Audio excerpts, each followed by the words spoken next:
Pwede mo nga lakarin eh. Di mo na kailangan magkotse. Paglabas mo sa De La Rosa, pagtawid mo ng AIM, Legazpi Village na yun.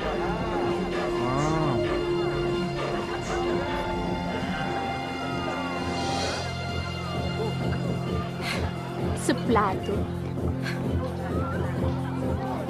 One more thing. Huh? Can I have your number?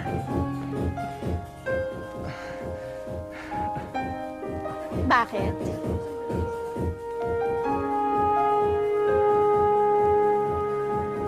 Just in case mawala ako, pwede itong tawagan.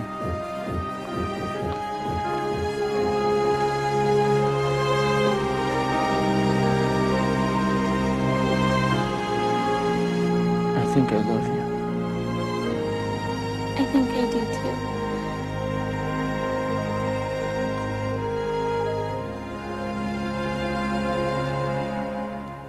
Sobrang nakakapagod. Shara?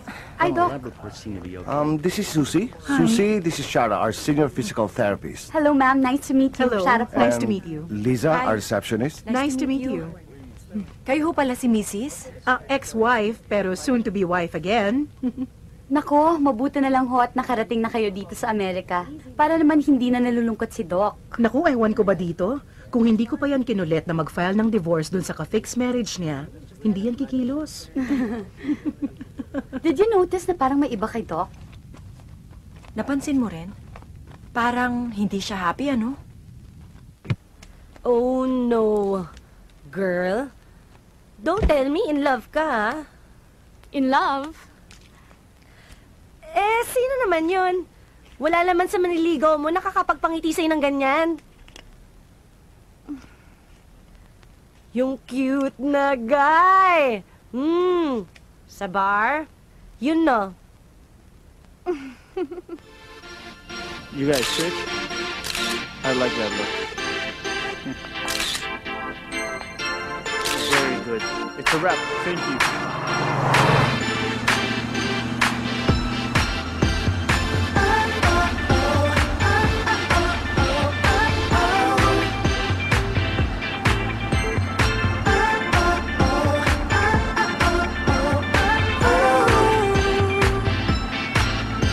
Sa panaginip ko, kita ko iyong halik na masarap at nakakakilig. Pag naisip ko, ako'y nananabik sa iyong mga yakap pati yung mga halik.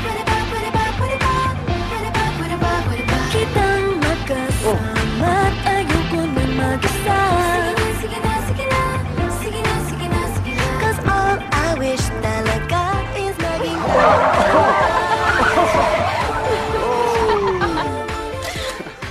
Ganyan ka ba talaga? Ano? Spontaneous, out of the box, free-spirited. Exciting.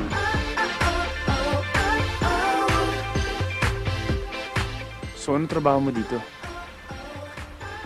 Wala. Wala? Paano wala? Wala. Eh, para saan pa? Di naman dito yung buhay ko eh. Pupuntahan ko yung ate ko dun. Tsaka lang ako magiging successful gaya niya.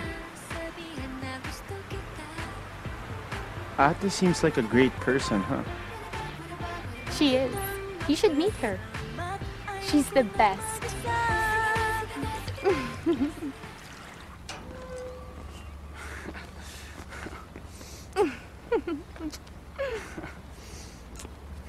Umuwi ka na.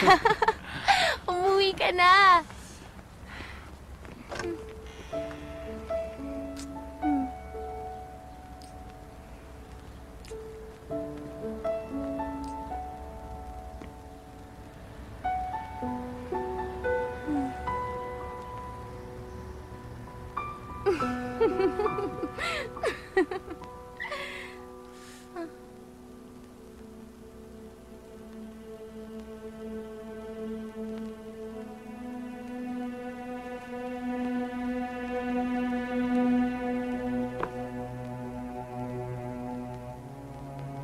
Manang?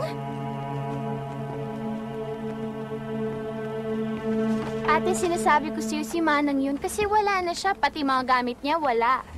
Saan mo ba nakuha yung katulong na yan? Sa agency. Eh, yung agency na yon, ano, pwede mo ba silang habulin? Eh kasi nakalagay sa kontrata na wala daw silang liability kung sakali man may gawing kalokohan tong katulong. Alam mo, mabuti na rin ang wala ka doon. Dahil kung nandun ka, baka kung ano pa nangyari sa'yo. Pero ate, natatakot ako umuwi. Paano kung bumalik yung mga magnanakaw? Julia, kailangan mo na magpunta dito sa Amerika kaagad-agad. Eh paano ako makakapunta dyan kung tourist visa lang makukuha ko? Eh di kailangan ko din bumalik dito. Basta may naisip akong paraan. You're applying for a student visa? Yes, sir. Have you been admitted to a school in the U.S.? Yes, sir. May I see your I-20? Good afternoon, ma'am. Here, sir. Yes, ma'am. How do you intend to support yourself while in the U.S.? My parents, when they passed away, they left us with businesses and investments. I just graduated and I plan on furthering my studies in America. You know that with a student visa, you cannot work in America. You will only be there for the duration of your studies. After that, you have to return to the Philippines. Yes, sir. I understand. Okay, then. We will deliver your visa in 3 days. Thank you, sir. Nakuha ko na yung visa ko. Ano? Nakuha ko na yung visa ko. Pupunta na ako sa Amerika. Kailan? Next week. Kailan balik mo? Hindi na ako babalik. Ha?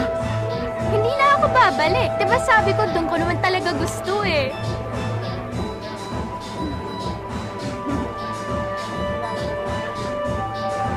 Hindi ka na babalik? Paano tayo? Tayo? Meron ba nun? Wala ba? Bakit hindi ka na lang sumama?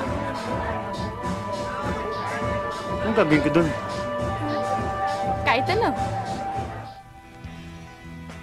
What's wrong?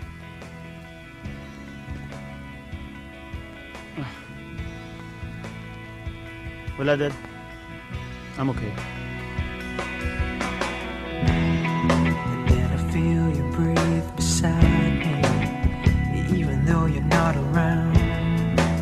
I'm calling out your name, but I can't even make a sound. But everything that you say, it makes me feel that I'm alive. Knowing that we'll be together, I'm sure I'll survive. You know that I'll wait for you.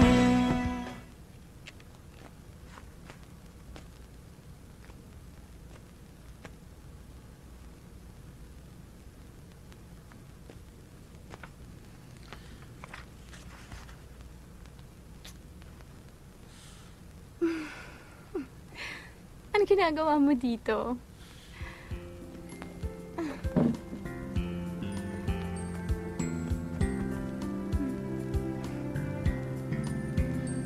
Sasama na ako sa'yo. Kahit saan pa tayo makarating. My life is boring without you.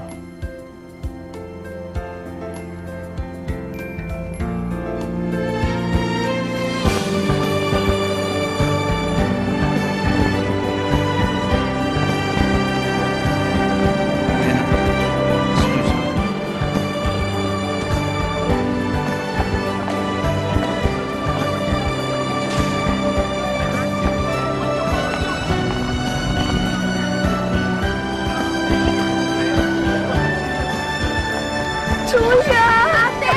Ate! Oh my God! Finally! Nandito na ako! Ate, wait. This is Storm. Boyfriend ko. Hi, Shara. Hi.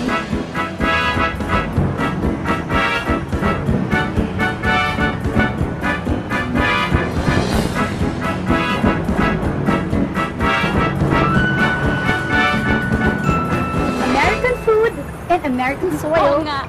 At ito na. Hindi na natin